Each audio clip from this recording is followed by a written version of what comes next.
Okay, good afternoon. It's 12:30. It's time to start our webinar this afternoon. I'm Lisa Green. I'm the program coordinator here at Western New York Rural AHEC in Warsaw, New York.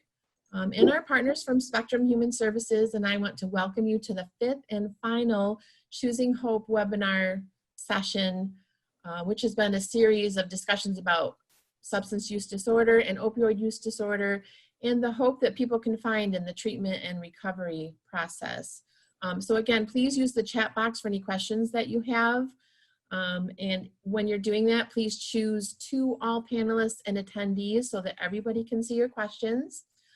Also, please feel free to email me after the presentation.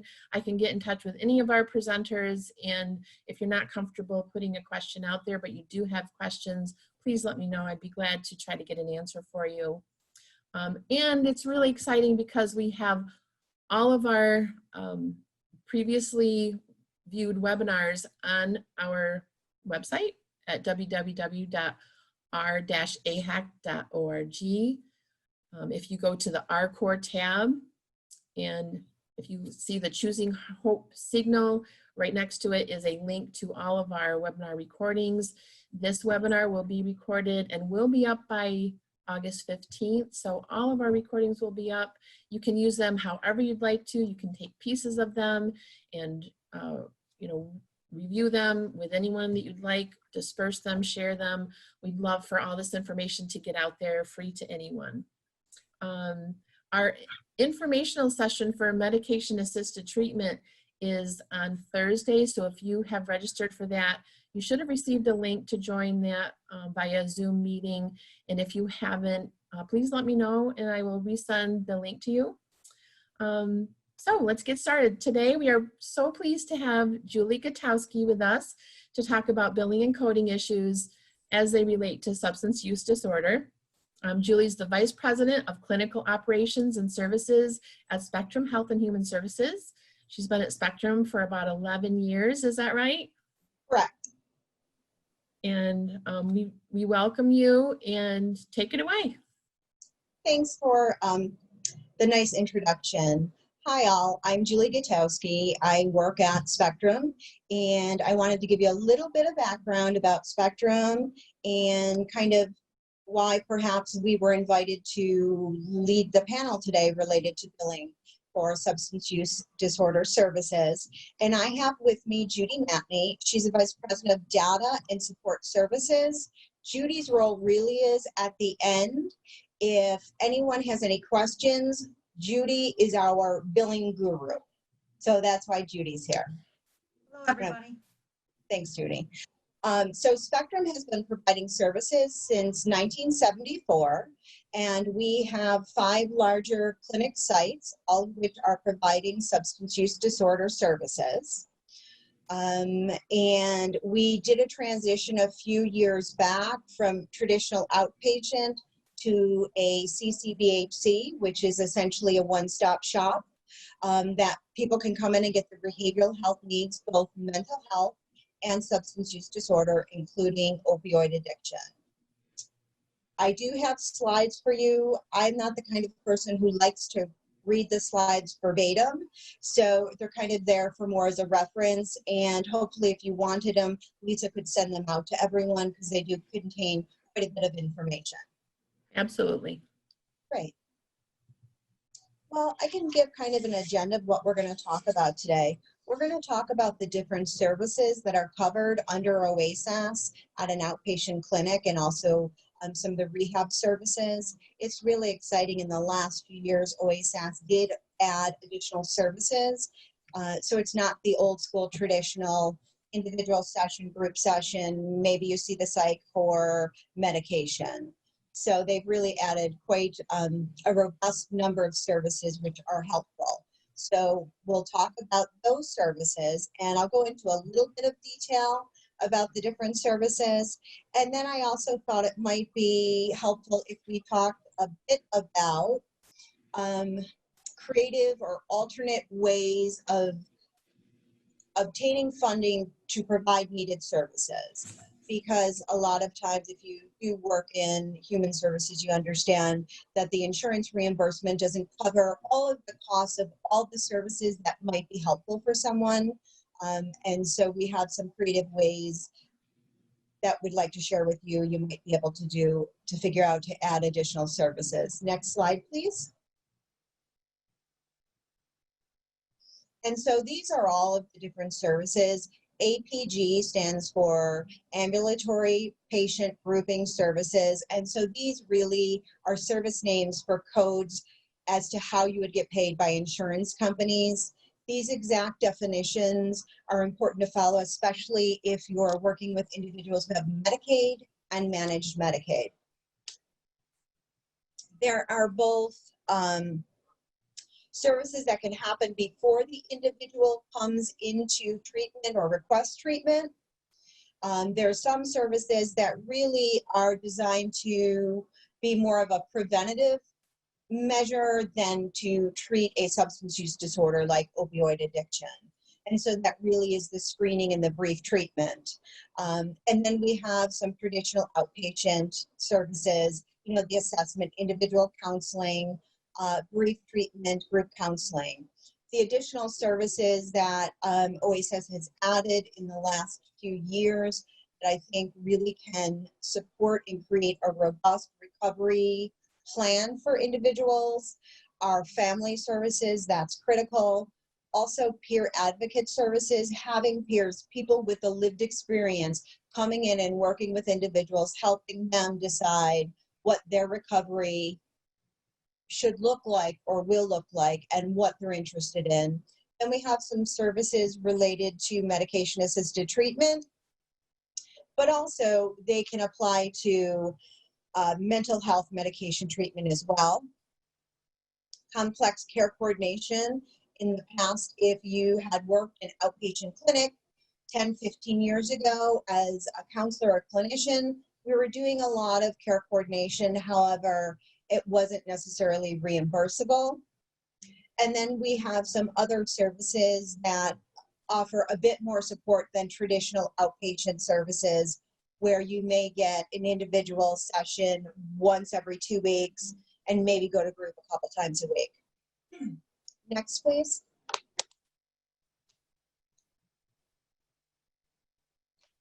So these first two, screening and brief treatment, these services happen at pre-admission. So if somebody's admitted to your outpatient clinic, you can't do this screening and this brief treatment with that individual.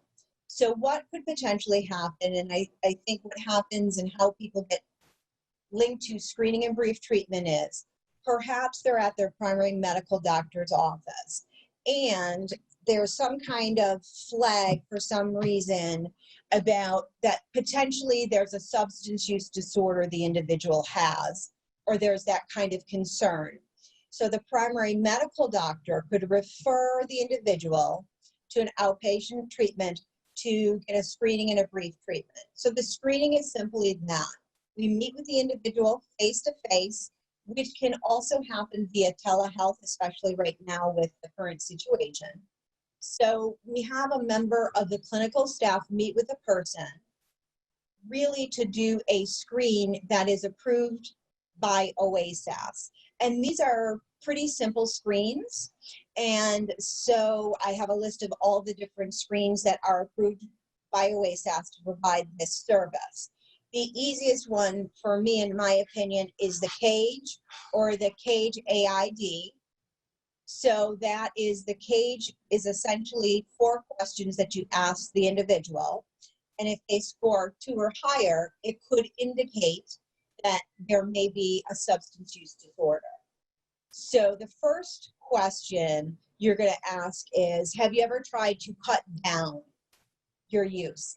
And they're yes or no. It's not a whole dialogue about it. Have you ever tried to cut down your use of alcohol or any substances? Yes or no. The next question you ask is, has your substance use, drugs or alcohol, including opioids, caused problems with your family members? Are your family members annoyed by your use? It's essentially yes or no. The G stands for guilt. Have you ever felt guilty about your use? And the E is, have you ever had an eye opener? And what that really means is the first thing you get up in the morning, do you drink or use a substance? So that's the whole cage. And the cage AID includes alcohol and drugs, but it's the same 4 questions. So it's real quick. It gives you a good idea of whether that you should delve further or not. So let's say, I'm going to say Tim comes in, he's referred by his primary medical doctor because he has diabetes and high blood pressure, and he indicated he's drinking 4 beers a night. So the PMD just wants to see, is there an issue here? So I would ask Tim those 4 questions. If Tim only said yes to 1 of them or 0 of them, I would have a little conversation about him as to what is his pattern of use. How often do you use? What do you use? How much? And I'm trying to make a decision about whether the brief treatment that goes with the screening would be appropriate to handle the potential substance use issue, or whether we should be looking at a full comprehensive assessment. So let's say Tim scores a 1, okay? His significant other is very concerned about him drinking because he has diabetes and the high blood pressure, okay? And it's annoying because she's kind of on him about it. And so the brief treatment would be the clinician using motivational interviewing techniques or another evidence-based practice to educate Tim or the person about their use, let them know any potential consequences, and try to motivate them to change the behavior. And there are training requirements in order for the clinician to be able to do these 2 services. Those are on the OASAS website. They're pretty short. One might be 12 hours, but the other one I believe is less. And for these services, there's a 15-minute minimum duration, meaning I need to spend 15 minutes on the screening and 15 minutes on the brief treatment. Those are 2 separate services. They don't have to happen back to back. I might do the screening today and then ask Tim to come back next week, tomorrow, to do the brief treatment. Next slide, please. Then we have admission assessment and individual counseling. So the admission assessment happens before the person is admitted to the service. It has to be face-to-face. Telehealth is included in face-to-face. It has to be conducted by a clinician, and the person has to be practicing in their scope of competence. OASAS gives a list and has designated different levels for a counselor, and they call their counselors CASACs. So credentialed alcohol and substance use abuse counselor. So really you have to be master's level to be doing an assessment. And when you do that admission assessment, you're going to come up with, at the end, in an ideal world, a preliminary diagnosis. Figure out, is outpatient an appropriate level of care for, let's go back to Tim. Do an initial plan of treatment, or what does Tim need first coming into treatment? I also, as part of this admission assessment, might determine Tim is better served in an inpatient setting right now, and he's agreeable. And that, again, happens during that admission assessment. There are a couple levels of an admission assessment. The shortest would be 15 minutes. The longest is 75 minutes. Depending how long that admission assessment visit is will depend on how much you're reimbursed for that. Now, in assessment, a comprehensive assessment typically takes longer than just one session, but you bill for one admission assessment. The next service that most people are familiar with is individual counseling. And individual counseling happens after the person's admitted. And admitted means I think this person needs the outpatient level of care to treat his or her substance use disorder. Okay. It is a one-on-one meeting, and we're going to talk about concerns the individual has, what goals, dreams, hopes do they have and want on their treatment plan or their individualized action plan. And as a person coming into treatment, when the person first comes to treatment, they have some pretty typically substantial needs that are a priority for treatment. And so when we address some of those, and those could be abstinence or harm reduction, it could be improvement at work, improvement with your family, those kinds of things. Concerns about physical health would be addressed right away. But what also happens is when somebody's in treatment with us for a while, we're working on all of their goals that we identified in the assessment, but then something else will pop up, such as Tim's place of business closes. So now we need to figure out how we can help Tim work on that education and vocational goal to address the change. That happens in individual counseling.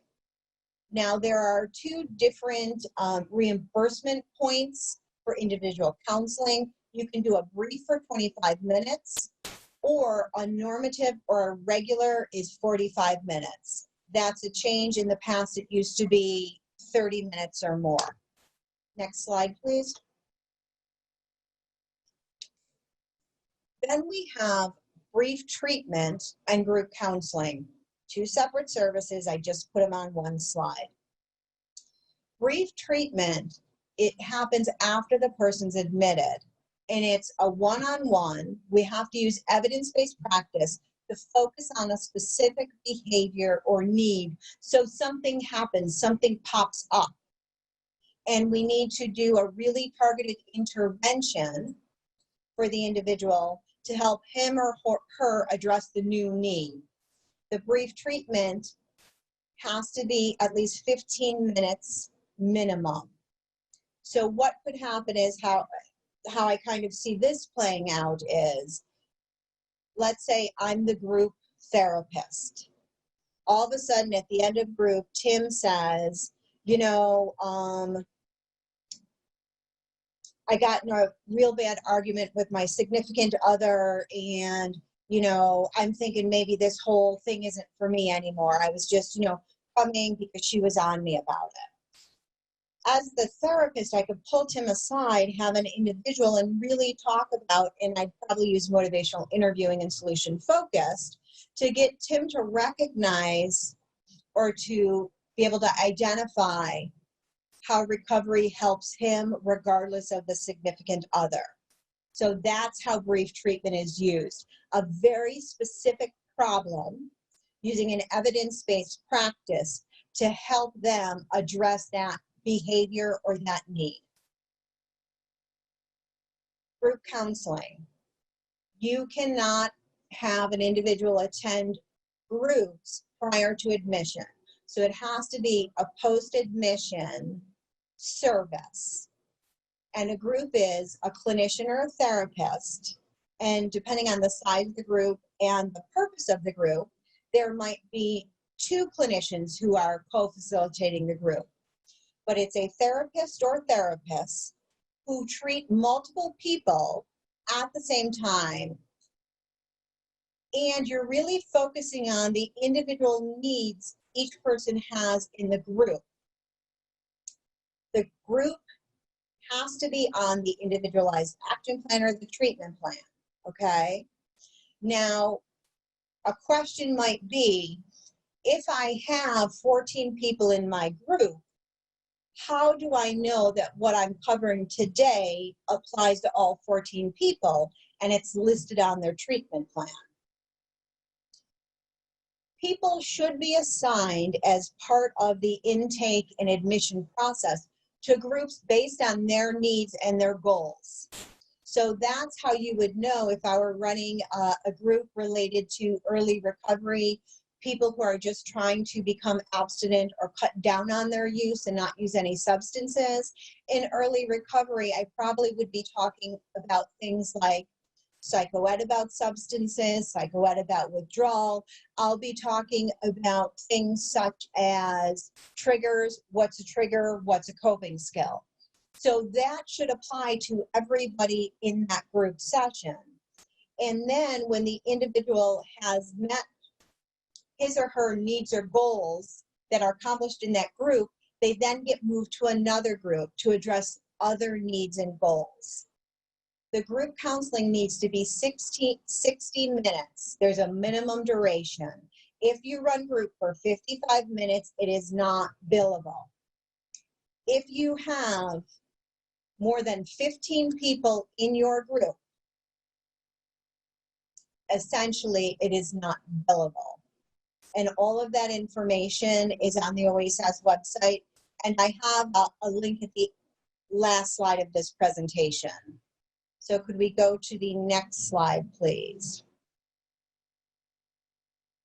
Family services, there's 3 different family services. And family services, all of these services happen post-admission, and they're delivered or given to the non-admitted family member, with or without the person in that session. So we were talking about Tim, and I mentioned his significant other. So what could happen is we decide we're going to have a family service with Tim's significant other and Tim. And the purpose is to support the person's continued pursuit of recovery. There is a 30-minute minimum duration for the next 3 services, okay? So we could do family therapy. We're looking at the system of the individual's family. In family therapy, we want to change family interactions and dynamics to support coping and communication skills for everybody in the family. I've been thinking a lot in the last couple of days about the family disease of addiction. And I don't know if we really talk about that much anymore, but that is an old school term. And so what that means is if a member of our family have a substance use disorder, the other members of the family are impacted even if they don't have a substance use disorder themselves. So it changes the communication and the relationships and the interaction between people. And what typically happens is, or what can happen without a good, strong support and recovery program for the family, the individual promises they're going to stop using, they're never going to use again. The family may have heard this promise before and it did not happen 100%, and there might be old feelings, and then instead of softly and from a place of caring and love expressing concern, what can happen is the family, out of frustration, and I also do believe it's sometimes out of fear that they're afraid the family member is going to die, what can happen is the interactions become negative and accusatory, and family therapy helps people change those patterns in the family. Then we have family counseling, and it's psychoed, and it's supporting the family members to learn about substance use disorders. And the family members are given alternative ways of supporting and interacting with each other and trying to help kind of rebalance the family, because what can happen in a substance use disorder, when a family has somebody with a substance use disorder, the family and all the attention goes to the substance use, the person with the substance use disorder, and then the family members' needs aren't addressed. So the counseling kind of circles us back to everybody's an individual and what do we need to support each other helpfully. Next slide, please. Collateral visits. So a collateral visit is a non-admitted family member to support the individual in treatment. It can be an individual service or a group service. If you notice, the collateral visit seems like I stopped typing and I should have said the non-admitted family member and the individual. That's not what a collateral visit is. The collateral visit occurs without the individual. And again, those three have to be 30 minutes or more in duration. Next slide, please. Peer advocate services. You have to be certified you have to be a certified peer. They call them SERPAs. And it really is an in-person, face-to-face connection between the individual and the certified peer. Peer advocate services can occur before or after admission. They can also happen after the person's discharged from traditional care and is part of the continuing care. Again, 15-minute minimum duration, and it's billable in 15-minute increments. So this is an incredible support for individuals, especially individuals, in my opinion, who have been through treatment multiple times, because that peer advocate is going to be able to speak to that individual, Tim, in a way that a clinician without that lived experience can. What hope it is to know not only that this person has your shared life experience, but they're willing to help you figure out or develop your plan for recovery. It's extremely powerful, and I think it's an underutilized service. I will put a little caveat in here. The peer advocate or the SERPA are technically part of the multidisciplinary team or the treatment team in an OASAS outpatient. However, if it comes down to that the clinical team has a recommendation for care or to change the treatment plan for Tim, and Tim disagrees, we don't send the SERPA to go explain to Tim and convince Tim to do what we thought as the treatment team he should do. The SERPA would go to Tim, understand what Tim's perspective is, and may bring that back to the case conference and the treatment team and just say, hey, listen, this is what he's thinking, and I want to advocate for him. Next slide, please.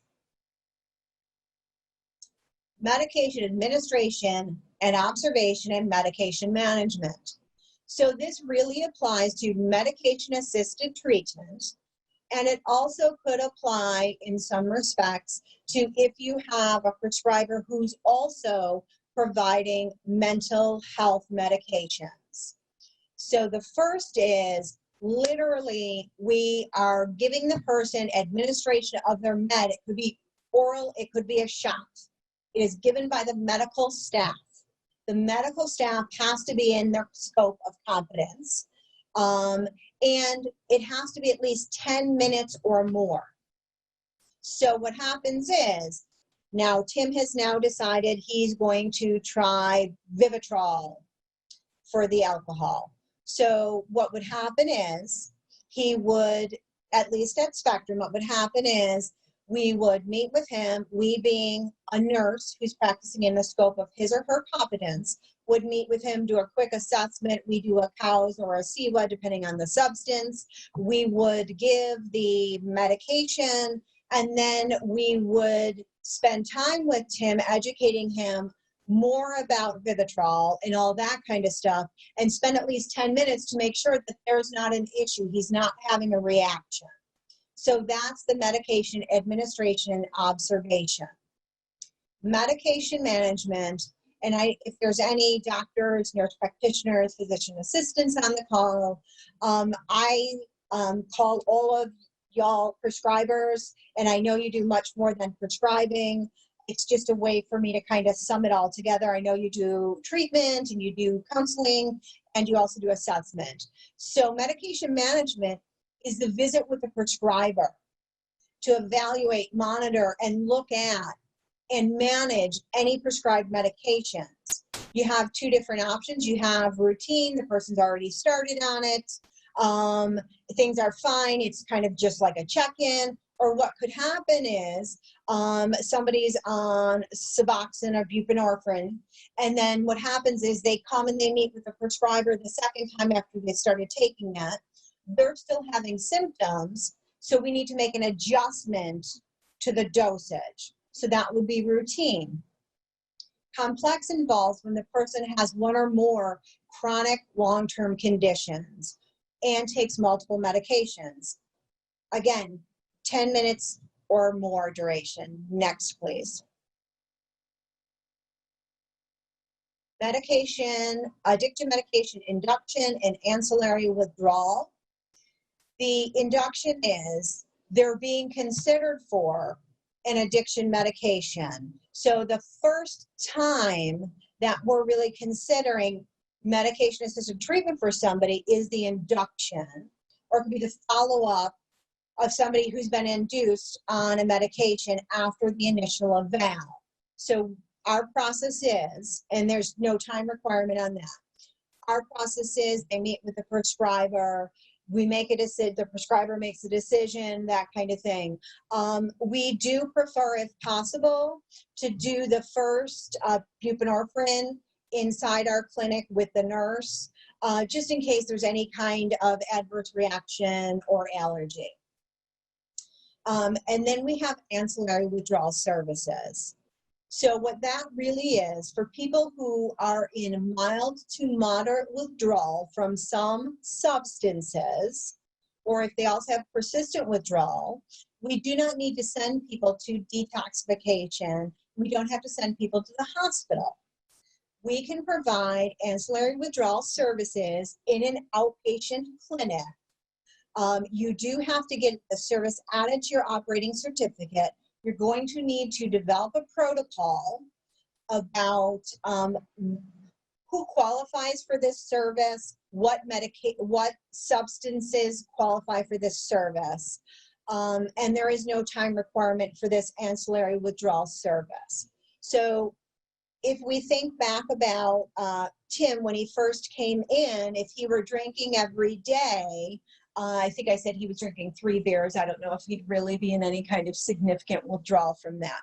So let's pretend it really was a 6-pack a day. So we may want him to be part of this ancillary withdrawal services. At Spectrum, what we chose, it's mild to moderate withdrawal from opioids, opiates, buprenorphine, and alcohol. We do not treat benzodiazepine withdrawal through ancillary withdrawal services, just due to the nature of the seriousness of withdrawal for potential physical health. So if somebody's in mild to moderate alcohol withdrawal, we can treat them, give them medications, make them comfortable.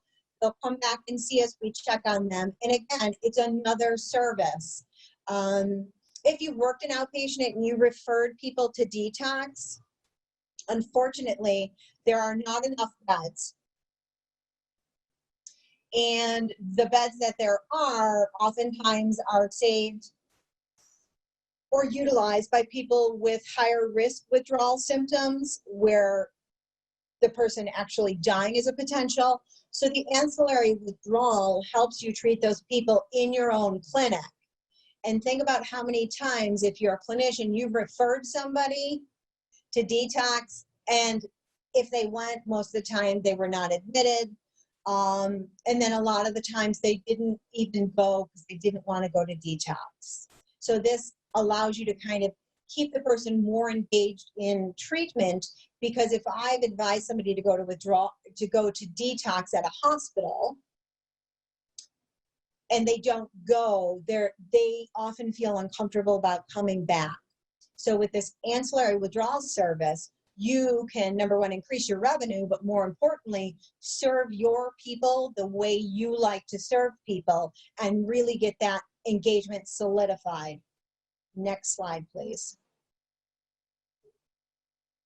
Complex care coordination. And again, I talked at the beginning that, you know, as a therapist working in an outpatient or working with people who have a substance use disorder, we always did some kind of case management. It was part of the 48 core responsibilities of a case act. However, it happened in the context of an individual session, and you also had to have that you also did some kind of therapeutic maneuver. With a complex care coordination, it's an ancillary service. So it's provided as needed. When a critical event occurs or the individual's condition or what's going on, their clinical presentation requires significant coordination with other service providers. So if Tim has decided that due to the friction at home, he would like to go to a residential treatment facility, the old school halfway house, and what we needed to do is we needed to get his health homes care coordinator, us, the provider, and potentially the insurance company on the phone. That would fall under this complex care coordination, because we all need to talk together to help Tim get his needs met. You have to document why you did it. If you just called Tim's health home care coordinator, that's not what this is. This is really coordinating because there's a critical need or issue, multiple providers, multiple service providers in an effort to help Tim. It's billed in 15-minute increments, so it has to be at least 15 minutes, and you can't do more than 4 in a day. If you do more than 4 in a day, that's great. However, you're only going to be reimbursed for 4 per day for that individual. And again, what could happen is I talk to most of Tim's natural and professional supports from 10 to 10:15, okay? Then let's say the health home care coordinator could not be part of that call, and I spent another 15 minutes at the end of the day apprising the care coordinator of the plan. We're working together, we're making sure the insurance is set, and I spent another 15 minutes with her. That's 2. Next slide, please. Intensive outpatient services. This is a service that has been offered by OASAS for a very long time. However, very few providers actually offer this service. There's a lot of requirements to it, and the reimbursement, at least in the past, did not make it necessarily fiscally viable. I think that's changed a bit. So this intensive outpatient services, it happens through my traditional OASAS outpatient, but this is time limited, let's say between 1 and 6 weeks max. And this service is, the person is scheduled and coming for treatment at least 3 hours per day, usually 3 days a week, and it has to be 9 hours in a given week. You can't do 4 hours today and 2 hours tomorrow. It's 3 today, 3 tomorrow, 3 one more time. What's nice about it is the individual gets a lot of support spread out through the day, and they can get all different kinds of services as part of this. So they could go to 1 or 2 groups. They could have an individual counseling. They could do family counseling. I believe, yes, one of the 3 hours can be used for peer advocacy services. And what this is, you're kind of creating a temporary schedule between a week and 6 weeks. Try to give the person as much support as possible to obtain abstinence from substances, to be moving towards recovery, to working towards harm reduction. Insurance companies see this as like the step right before a referral inpatient. And if you work the clinic long enough, if you're trying to get somebody inpatient, the insurance companies often will send you something that says they need to try intensive outpatient services first. Like I said, there's not a lot of providers providing that specific service. Next slide, please. Outpatient rehab. It's a configuration of services, again, to improve functioning. So somebody who has a significant substance use disorder and has deficits in functional living skills, basic skills, pre-vocational, vocational, personal care, budgeting. How do you go about figuring out how to get places, transportation, communication, what's a healthy meal, and community competencies. So the outpatient rehab services, they're billed in either a half day, which is 2 to 4 hours, or the full day, which is more than 4 hours. Again, you would see somebody with a more significant substance use disorder appropriate for this service, or somebody who had a co-occurring disorder that has functional deficits, like things are getting in the way of them becoming self-sufficient and to be able to live in the community. And I like to think of like there's issues getting in the way of them living their own designed and defined best self. Okay, the best version of their self. There's deficits getting in the way, and we can do things that will give them the skills that they need, again, skills, rehab skills, to be able to function more effectively and meet their goals. Next, please. Physical health. So these are outside of regulatory requirements. What could happen is they could see one of our prescribers. Some of us are fortunate that we do have and we do address and treat physical health needs of the participants in our care. Again, if it's more complex, we would absolutely do a referral out. What we found, and this has been true throughout my entire 20-year career doing this, when an individual comes into treatment, they may have physical health needs, or they don't know what their physical health needs are because they don't have a primary care doctor. When they get sick, and by sick, I mean they need a prescription, they have an ear infection, they have a sinus infection, they have bronchitis. When they get sick, they go to the emergency room or urgent care. They're not landed and comfortable with a primary medical doctor office. We are able to provide up to 5% of our visits annually for this type of service because it's not covered under our license. So you can do some of this. We would do it at Spectrum as part of, I'm trying to get somebody a primary medical doctor, but I would just love for somebody to do an assessment to see, is that, what's their current physical health status? Do they need like a primary care doctor today? We have to like really work with the person, or can it be like, we did complete physical health evaluation, and their physical health is stable, and we can work a little slower to get them to a primary care doctor. You have to follow the time requirements for the individual E&M code description. And if you have questions about that, Judy's your person. Next, please. Smoking cessation services. So we can provide these in our outpatient services. Now, I don't think anybody's going to disagree with me when I say that 99.9% of the people, I don't like to say, but no one ever should, 99.9% of people should not smoke. It's not healthy for us. We all know that. However, quitting is very difficult, and often it takes multiple attempts.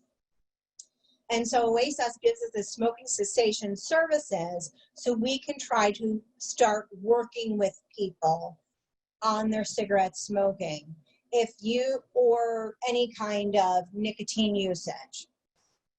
If Tim comes to me and I'm his primary clinician, and I know he smokes 2 packs a day, and every time he comes to see me, I say, did you quit smoking yet? You really should quit smoking. It's so bad for you. Tim's going to get annoyed with me, and it moves him no closer to quitting smoking. And he may actually just stop coming to see me and just go to groups to be compliant in treatment.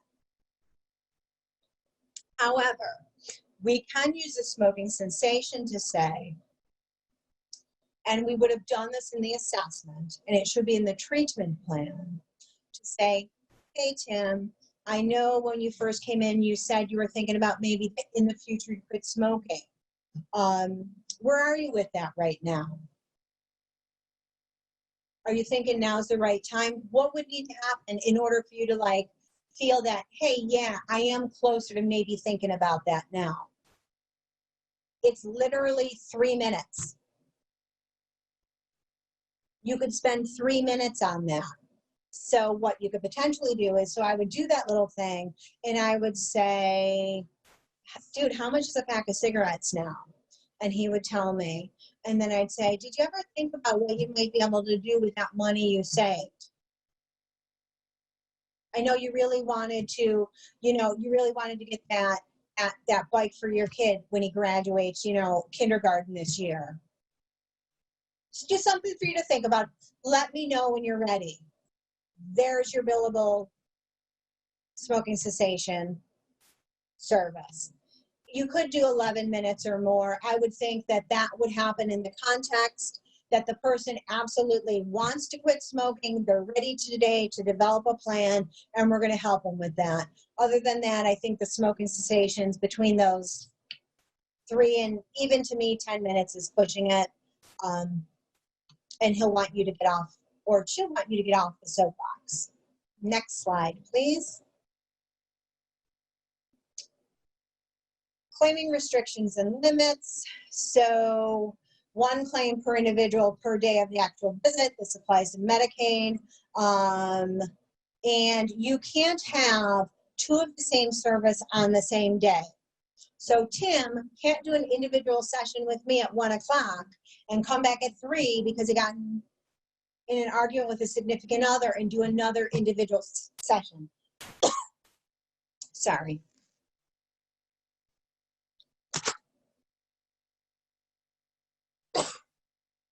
I just need a break.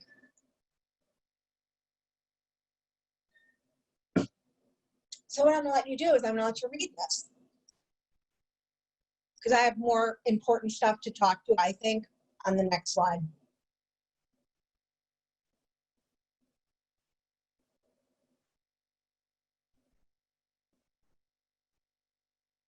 And again, you can have all these slides. Just reach out to Lisa. She'll figure out a way to get to you. Thank you, Lisa. Next slide, please. Here are the APD rates. I'm not even going to talk about it. It's online. I gave you the link on the last slide. Next, please. Next slide. Okay, so that's about the billing, which is extremely helpful. However, if you've worked in clinic long enough, and long enough is probably more than a day, you realize that there's all kinds of needs that the people coming to us for help with have that we can't treat, and that they're not reimbursed. So then, if you really want to help people and also diversify your funding and do really great cutting edge work, you got a couple of opportunities. Grants. Grants,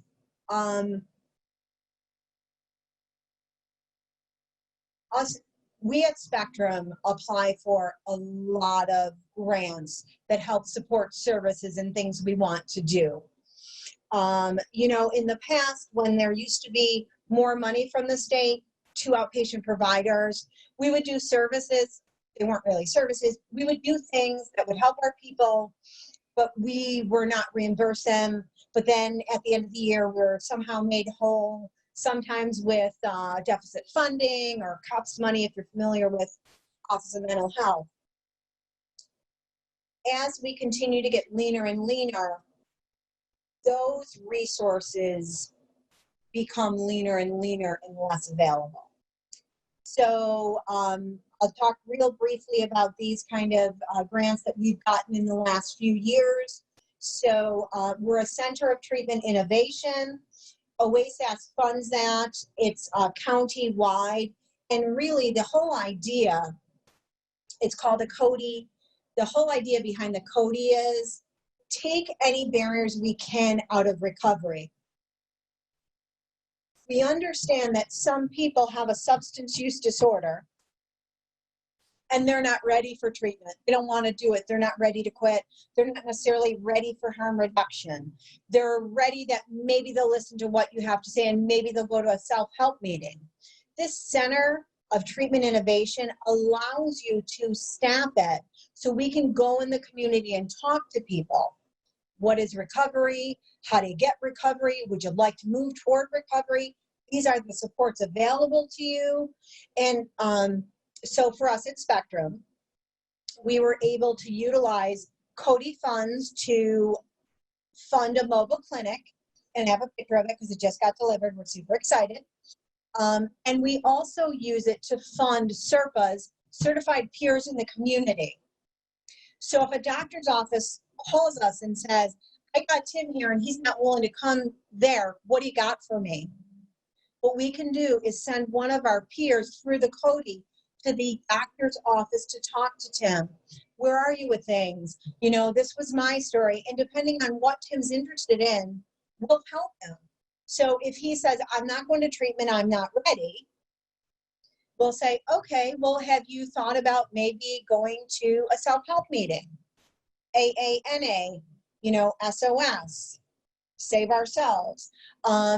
If he says yes, we might say, okay, here's a list in your community. We can also say, hey, I know it can be really scary and uncomfortable going in the first time. Do you want me to pick you up and take you and go with you? So all of those come out of that Center for Treatment Innovation. And again, it's doing things we've never been able to do before, or we did and we didn't get paid for. OASAS, at this point, I think we're on our second year at a youth pro-social support group. So what we did is it's open for individuals between the ages of 16 and 30 who have identified that they have a substance use disorder, focuses on opioids, but it doesn't have to be. They never had to be in treatment. All they have to say is they're trying to stop using substances. They can be part of this. Our activities are led by a youth peer, so somebody under 30 who's a certified peer, and we go out and do all different kinds of stuff. We did horseback riding, kayaking, canoeing, you know, go out to eat. And really, you have the youth peer who's acting as a role model and helping the youth between 16 and 30 identify ways that they can get their social needs met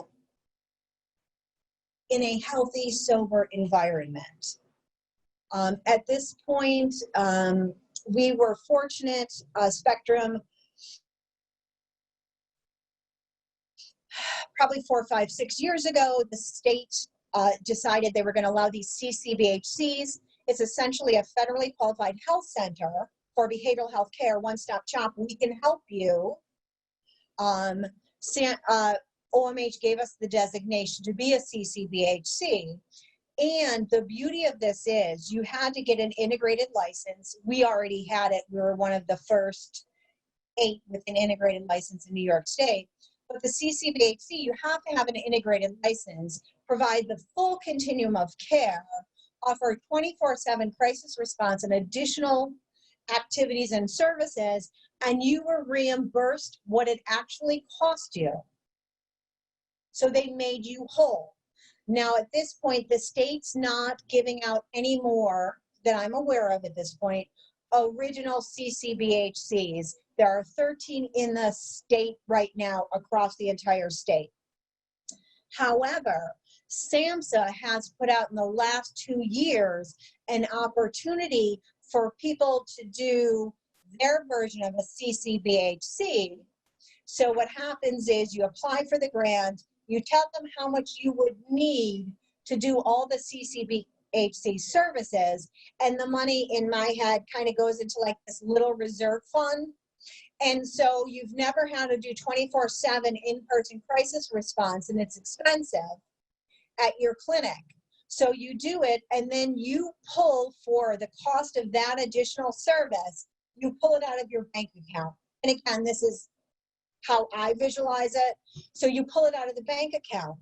Now you need to have all kinds of peers, and you have to do ancillary withdrawal services. However, people don't know what that means, so you don't have clients, but you still have to staff it.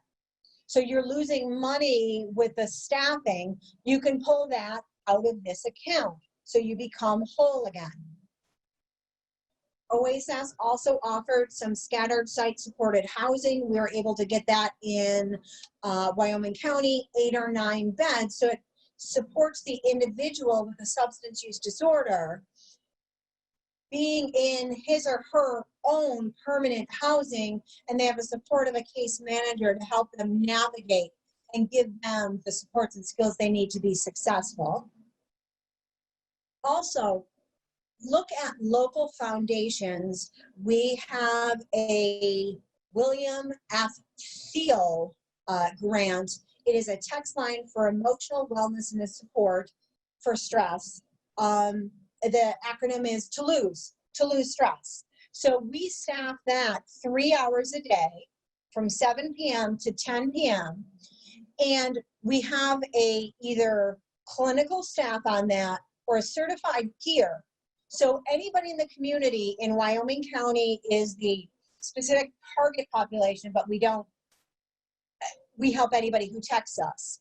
So we were able to get monies to support that line to give people in the community, because some people aren't going to call a crisis line. And I found younger adults and teens will much more likely text. So you can find monies to support those things you want to do. You can also look at getting an integrated license. You could either do it with physical health or Office of Mental Health.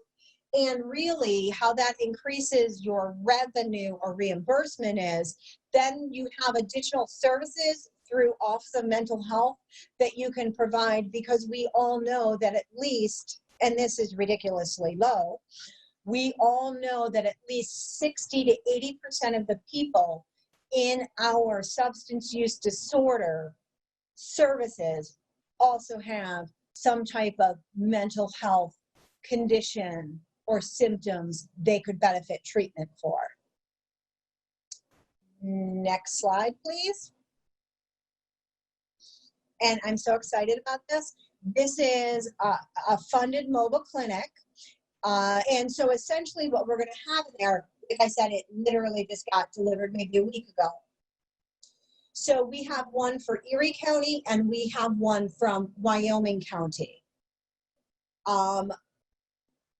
We are going to have the ability to provide clinical services. Any service you could get in one of our brick and mortar clinic sites, you're going to be able to get in this mobile clinic, with the exception of group, because it's not big enough. So we're able to, what we're thinking about is having a certified peer and a clinical staff member in this. What we're going to do is have a schedule, set days and time, specific places, and for people, because it's a rural community, Wyoming County, and also, sorry, a chat popped up and I got distracted. So rural Southern Erie County and then also Wyoming County, like, have very limited brick and mortar sites. So this really allows people, instead of coming 45 minutes for an individual session to Warsaw, they could potentially go in our mobile clinic and do telehealth. And it's going to be a certified mobile clinic. Again, the Wyoming County Mobile Clinic was funded through CODI money from OASAS, and our Erie County was funded through the Erie County Department of Mental Health. They did have some monies, I believe, from OASAS, but I don't want to misspeak, and we had written a proposal to do that because, as you know, people in rural counties really struggle with getting to their appointments, and it's a burden. And right now it's great because telehealth gives us a lot more leeway right now. However, at some point, potentially all of those restrictions may be coming back related to where the individual needs to be and where the site or the provider needs to be. So this is kind of our solution for that. Next slide, please. And I did have a question. Okay. So someone asked, do we, Spectrum, provide only outpatient or detox inpatient as well? We do not provide inpatient or detoxification hospital-based services. We provide the ancillary withdrawal services. In the future, will we look to add those services? I couldn't say.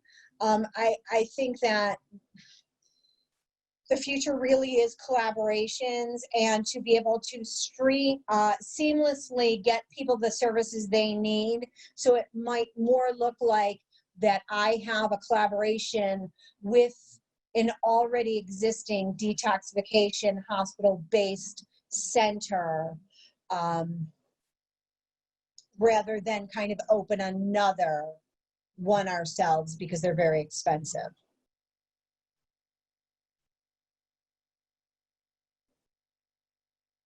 Do we have any other questions? And remember, we have Judy here. She's phenomenal with the billing and reimbursement piece.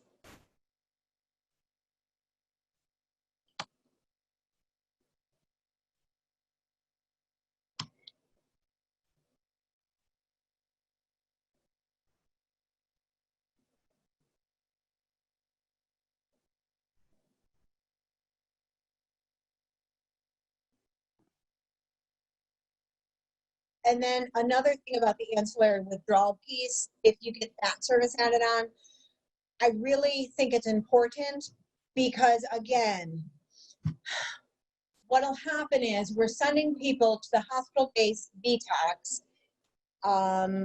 or withdrawal services. And a lot of times as a clinician, I'm like, I really don't think they're gonna take you. And so we send them there knowing they're not gonna take them or feeling, and then people are like, I just wasted my time. And then because that hospital-based service is now doing all kinds of assessments because they have to assess if the person is appropriate or not. And the more time they're spent doing assessments on people that aren't going to be admitted to their service, when we really send somebody that we truly feel needs that level of service, they're tied up and it's a long way.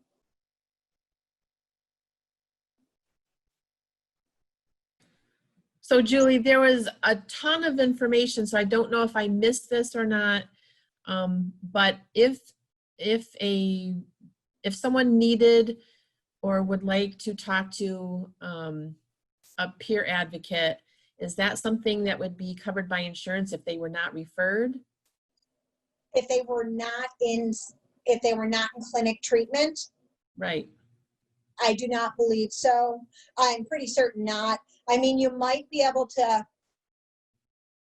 okay, I think I have one way that it could happen. Because remember, it said the peer advocate services could happen pre-admission. So I think you might be able to do one. And Okay. if the peer was able to work with a person and they agreed to a screening and then the brief treatment, I think you could. The other way around it is this. If your community has a CODI, the Center of Treatment Innovation, you just have to find out, and it's on the OASAS website. You just have to find out who the CODI is. It's normally like a provider who does other stuff as well, and it's a service they offer. So anybody in Wyoming County can call our CODI, and we can provide services to that person, the peer services. And if that's all they want, that's okay. Okay. I also want to say that not all the services that we provide or even that OASIS approves are covered by commercial insurance. So all the services that were listed are definitely covered by managed care, Medicaid managed care, and by Medicaid. Very few of the ancillary services like peer services or coordination of care, they're not traditionally covered by the commercial insurances. And we crisis, still correct, Judy? Pardon? Crisis. Crisis Right. is also not covered by Right. commercial insurance.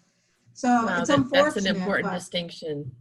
Right. So the traditional individual group assessment, those are definitely covered, all your doctor services, your medication management.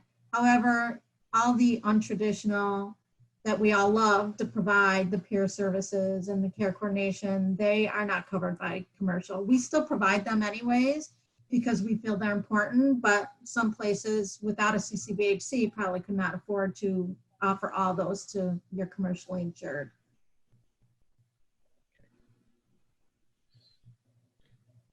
Please feel free to open up that chat box if you haven't and put any questions that you have in there. We'd love to answer any questions. It's 1:37. We still have plenty of time. Is there anything you wanted to add, Judy, to anything that Julie said?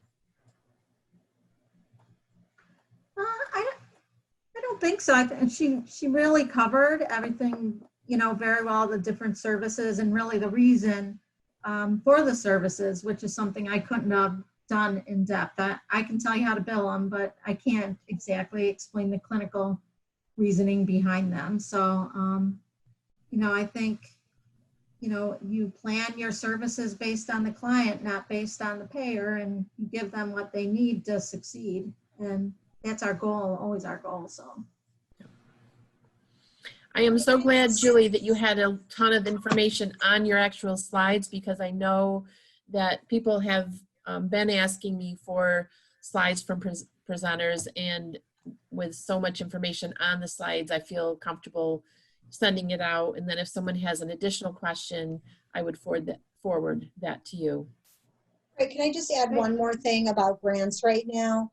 Because of what's going on with COVID-19 and the coronavirus, I cannot encourage you enough to be out there looking at opportunities. We just had in, it was April, we had put in a proposal to fund telehealth for some of our staff, but we also put in there 50 mobile devices for people so they can do telehealth if they didn't have access to it. There was monies in there because people rely on food pantries and they're not like they used to be right now. And there was monies for that, and we ended up getting $90,000 for those kinds of things. Oh, wonderful. There's all kinds, even especially if you look at the local grant foundations, there's a ton of money out there. Yeah, And that's a really good point that you brought up about the telehealth. How much of your services can be done virtually? Everything. We're doing groups, individual, peer, psych rehab you could do. We even have the sites and NPs and the docs doing their assessments. Assessments can happen. I mean, we're just not urine toxing right now, but OASAS said, I think it was in March or April, it was one of Rob Kent's last calls, that don't worry about toxins right now. I mean, and if we have to give a shot, our nurses go in the community and go into people's homes if needed. So have there been any restrictions placed by the Department of Health or New York State on your new mobile offices due to COVID? You know what? Not really. I mean, we haven't, because most of our services right now are teleservices, right? Telehealth, whatever. However, our main sites are open for people who prefer to come in and people that we really feel like we need to see them in person, or we'll go into their home. We have all kinds of protocols about cleaning, disinfecting, that kind of thing. And like I said, the mobile clinics, we just got like the one a week ago, maybe the other one's 2 weeks ago or something. And we've been working with our insurance company to get them insured because it's something they've never experienced before. But we don't really anticipate much of an issue. You know, we ask people to wear masks. We have hand sanitizer all over the place. Right. And then also as part of that one grant that I was telling you about, in there included personal protective equipment, including hand sanitizer, masks. So when somebody says they don't have food, we start asking those questions too. And we're able to provide masks, hand sanitizer, even like disinfectant. Sometimes people don't have soap. And, you know, educating them because they're like, I just need hand sanitizer. I'm like, well, are you going to the community anywhere? And they're like, no, I stay at home. I'm like, then you need bar soap. And I'll give you a little spray bottle for if you happen to go out. Because all that stuff is a premium, will continue to be a premium. So. Well, that was clinic, a huge amount of information. Go ahead, Judy. I was just going to say with the mobile clinic, SAMHSA added a place of service for insurance companies of mobile clinic. So that was just added, I would say, maybe this year, I'm not sure, so that we can bill appropriately and document that the service happened in a mobile clinic. So that was kind of exciting. Yeah, oh, they're beautiful. Yeah. Well, we have some thank yous. I don't see any other questions. So thank you both very much for coming on. Julie, there was just so much there. I will be sure to have the recording posted, and then I will be sending out the link to all the recordings to all the participants, everyone who registered, and all the panelists as well. So thank you again so very much. You're very welcome. Anybody has any questions, feel free to reach out. You know, we're always willing to help. We're in this together to help the community and help people get better. So. Absolutely. Thanks for choosing Hope. Appreciate it. Thanks. Just to close up, we do still have some free shirts, free wristbands. If anyone would like one, please contact me. I'd love to get them out there to you. It has truly been a pleasure to spend the last few Tuesdays with our panelists and with our attendees. So thank you very much.